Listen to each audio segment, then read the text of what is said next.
Thyroid basically হচ্ছে আমাদের শরীরটা আসলে নিয়ন্ত্রণ করে বিভিন্ন ধরনের হরমোন। আমাদের মাংসপেশি আছে যেটা আমাদের শরীরের জয়েন্টগুলোকে নাড়াচাড়া করতে সাহায্য করে, এটা এনার্জির মাধ্যমে পাই এবং এই এনার্জিটা আমরা খাদ্য গ্রহণের মাধ্যমে পাই। এই খাদ্যটা গ্রহণ করার পরে এনার্জিতে রূপান্তরিত করার জন্য কিন্তু রয়েছে থাইরয়েড হরমোনের প্রভাব।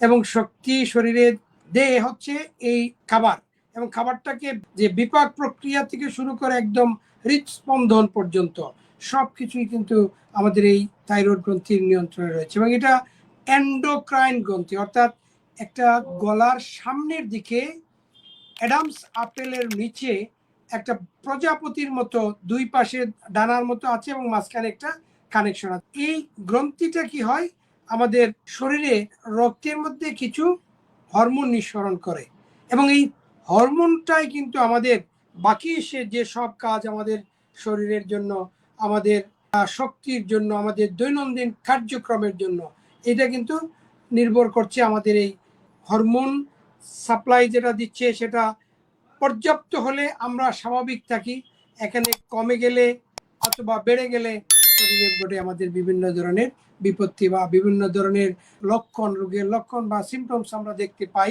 এবং এগুলা অনেক সময় আমাদের সাধারণের চোখের আড়ালে থাকে।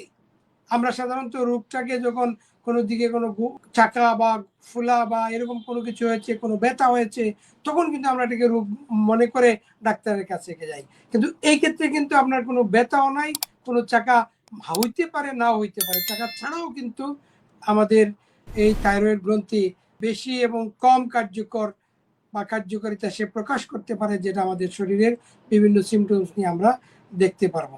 তাহলে মুদ্রা কথা হচ্ছে এটা একটা এন্ডোক্রাইন গ্রন্থি, আমাদের গলার নিচের অংশে সামনের দিকে থাকে, প্রজাপতির মতো একটা মানে দেখতে থাকে এবং এই গ্রন্থিটা আমাদের শরীরে গুরুত্বপূর্ণ হরমোন নিঃসরণ করে, যা শরীরটাকে টোটালি নিয়ন্ত্রণ করে।